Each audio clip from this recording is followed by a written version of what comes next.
Welcome back to Inherited Dawn, a One Piece podcast. We are breaking down chapter 150 today. The title is Royal Drum Crown 7-Shot Blinking Cannon. And what a title for what might be the single most pathetic series of villain fails we have ever seen. Wapol, the king who eats everything, gets his plans dismantled not by a grand counter-strategy, but by a pickpocket, his own forgetfulness, and a flock of birds. It is a symphony of suck, a concerto of cringe. It's a masterclass in humiliation. His ultimate weapon, the kingdom's last resort, has been turned into a birdhouse. Oda is not just defeating Wapol here, he is systematically stripping him of every last shred of dignity. And we are here for it. If you want to be there for every single time a self-important blowhard gets what's coming to him in this story, do us a favor and follow the show wherever you get your podcasts. It helps us keep the lights on and the cola stocked. Now, let's get into it. The chapter picks up right as Chopper lands the final blow on Chessmarimo. An absolute takedown. I mean, we've got to talk about this. Chopper didn't just beat them, he diagnosed them. He took one look at this ridiculous four-legged, axe-wielding, fuzzy ball-spitting thing and immediately saw the seams. He found the weak point in their fusion, that stupid zipper on Chess's mouth, and exploited it with pinpoint precision.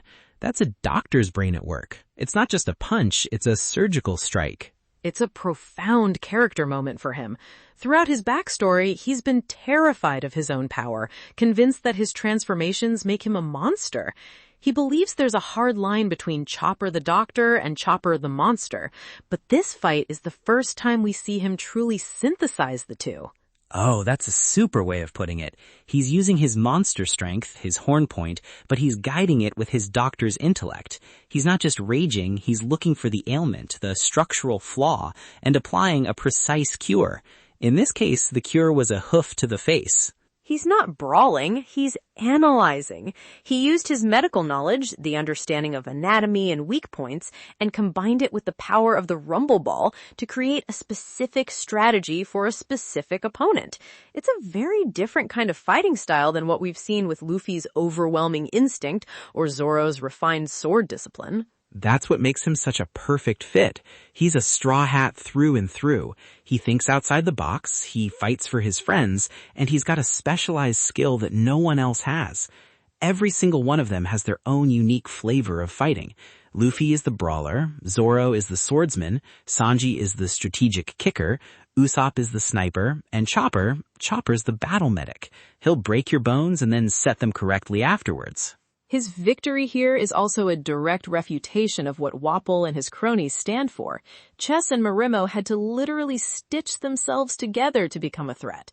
Their power is artificial, a forced combination. Chopper's power, even when augmented by the rumble ball, is entirely his own. It is an expression of who he is. It's natural talent versus a cheap gimmick, and the talent won. And the look on his face after. He's panting, he's exhausted, but there's this look of shock, like he can't believe he did it. He stood up for his father's flag and won.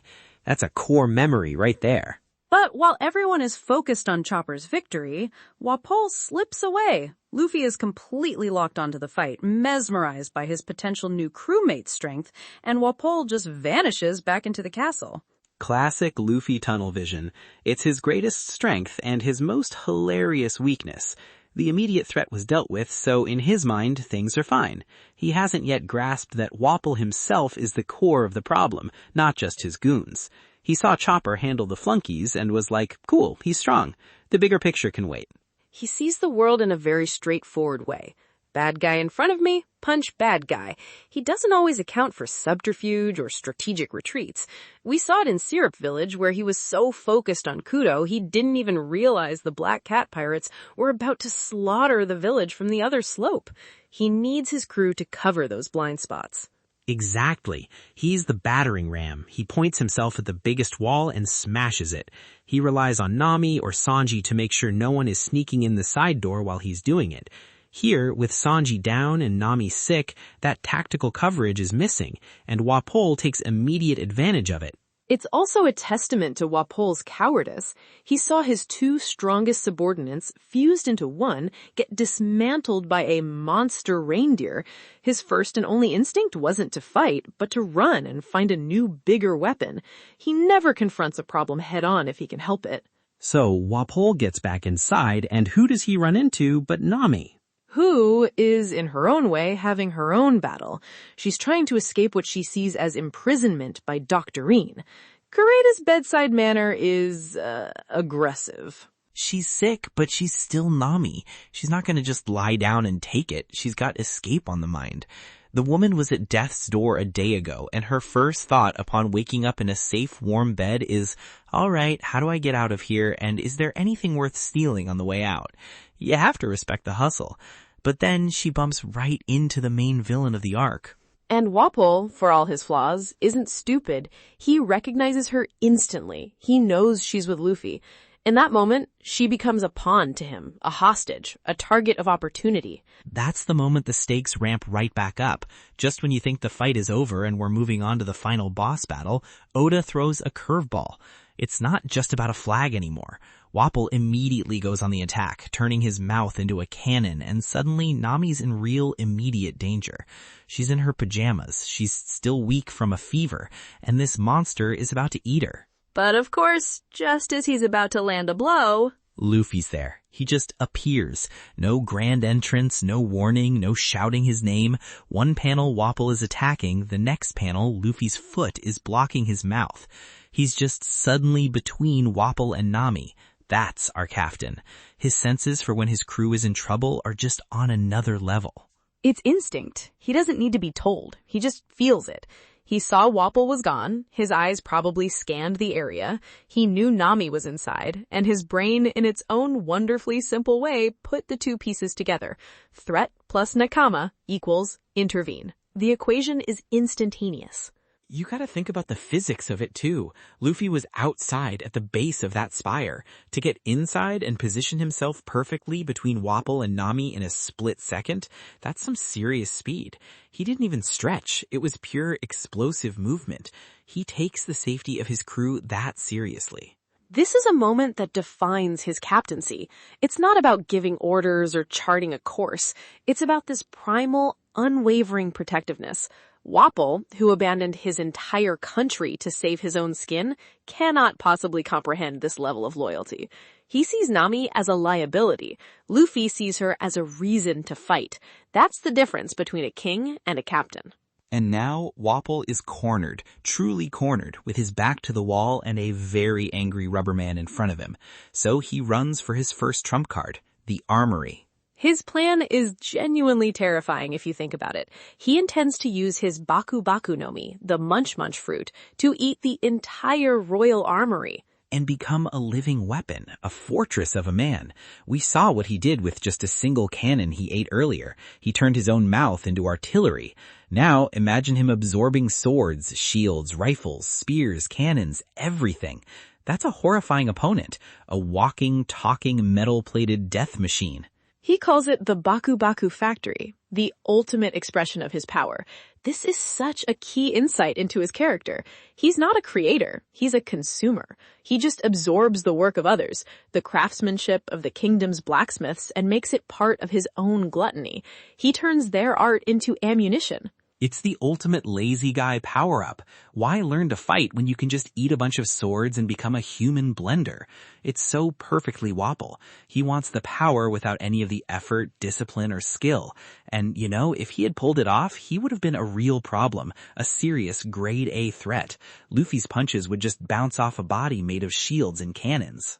This is a vision of a truly perverse industrial revolution, not creating new things to improve lives, but consuming existing things to enhance one man's destructive capability.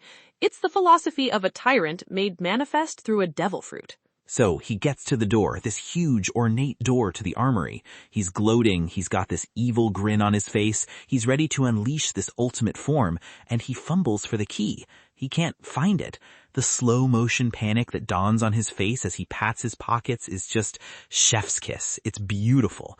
You see the gears grinding in his tiny brain, the desperation setting in. The tension is delicious. For a moment, I was just as confused as Wapol.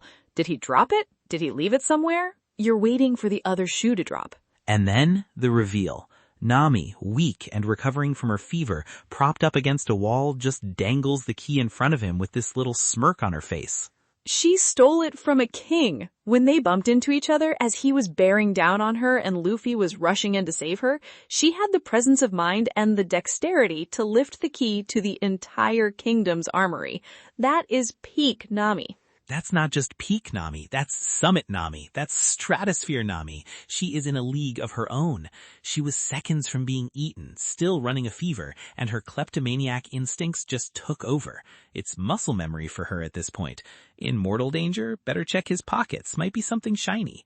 What's even better is why she stole it. She thought it was the key to the treasure room. Of course she did. It's so perfect. Her fundamental Nami-ness, her absolute unshakable dedication to getting the bag, inadvertently saved everyone from Wapol's ultimate weapon. You can't write a better character moment. Her greatest flaw, her greed, consistently ends up being one of the crew's greatest assets. It's a wonderful subversion of expectations. The hero doesn't win through a clever battle plan. The hero wins because the navigator wanted to steal some gold. Her greed is a force of nature as powerful as any devil fruit. It bends the plot to its will. Wapol's plan, based on his own greed for power, was completely short-circuited by a purer, more focused form of greed. Wapol is just beside himself. He is losing his mind. His perfect plan, the one that would have made him unstoppable, the one he was monologuing about just seconds ago, was foiled by a pickpocket who didn't even know what she was doing. The humiliation is just delicious. It's a multi-layered cake of failure, and I am savoring every bite. So he's forced to go to his last resort, the final trump card.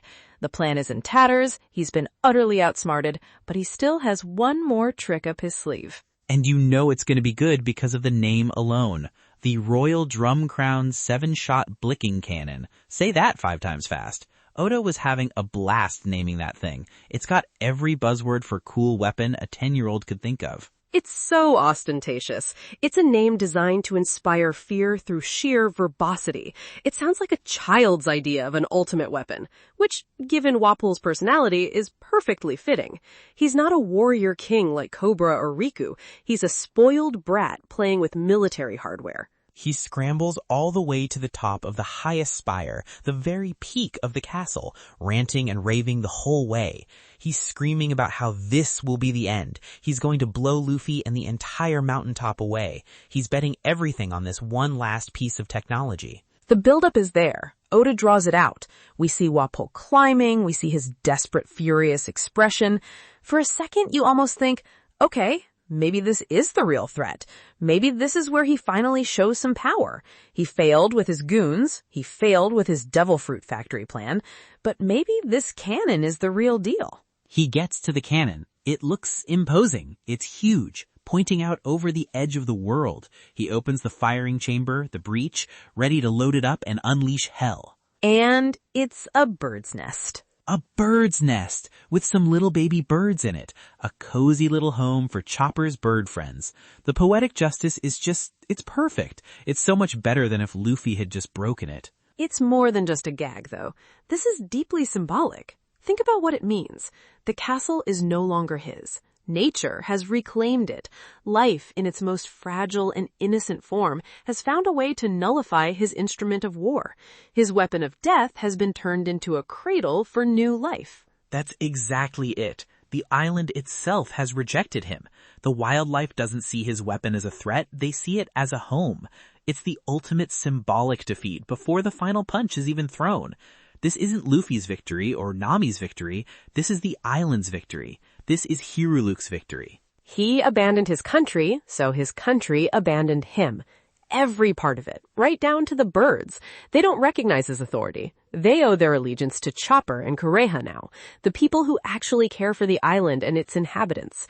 Wapol built a cannon to defend his reign, and in his absence, the kingdom he forsook decided it would rather use it to nurture the next generation of life. He has absolutely nothing left. His guards are beaten. His fusion warrior is defused. His armory is locked by a greedy navigator. His ultimate cannon is a daycare for baby birds. It's just him. All his toys, all his gimmicks, all his shortcuts to power are gone. It's just him and a very, very patient Straw Hat captain standing at the bottom of the tower, waiting for him to run out of excuses. Luffy didn't even chase him. He just let him go, knowing he had nowhere left to run. And that's where we leave it. The stage is finally set for the real fight. No more tricks, no more running, just Luffy versus Wapol for the fate of this kingdom and the honor of a forgotten flag. A fight that has been earned, I think. Oda let Wapol completely exhaust all of his cowardly options before forcing the confrontation. It wasn't enough for Luffy to just show up and punch him. We had to see just how utterly undeserving of his station Wapol really is. It makes the eventual victory that much sweeter. Luffy isn't just beating a king, he's beating a man who has proven, step by step across this entire chapter, that he has absolutely no right to be one. He's a failure in every conceivable way. Speaking of other things Oda is up to this week, his author comment was a nice little peek behind the curtain. Yeah, just a thank you note.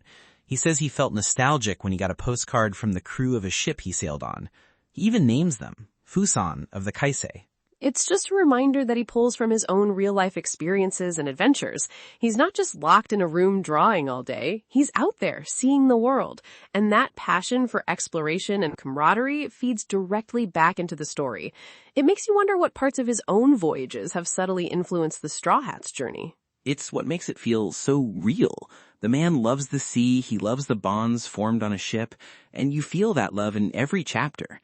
It's not just a fantasy about pirates, it's a love letter to adventure itself. So with Wapol officially out of tricks, what happens next? The beatdown begins. But before we get to predictions, if you're enjoying this breakdown, let us know in the comments what you think is the most pathetic villain plan we've seen in One Piece so far. Was it Kuro's overly complicated 3-year-long scheme to get a rich girl's inheritance when he could have just taken it? Buggy's everything? Or does Wapol's trifecta of failure in this single chapter take the crown? I'm very interested to hear those answers.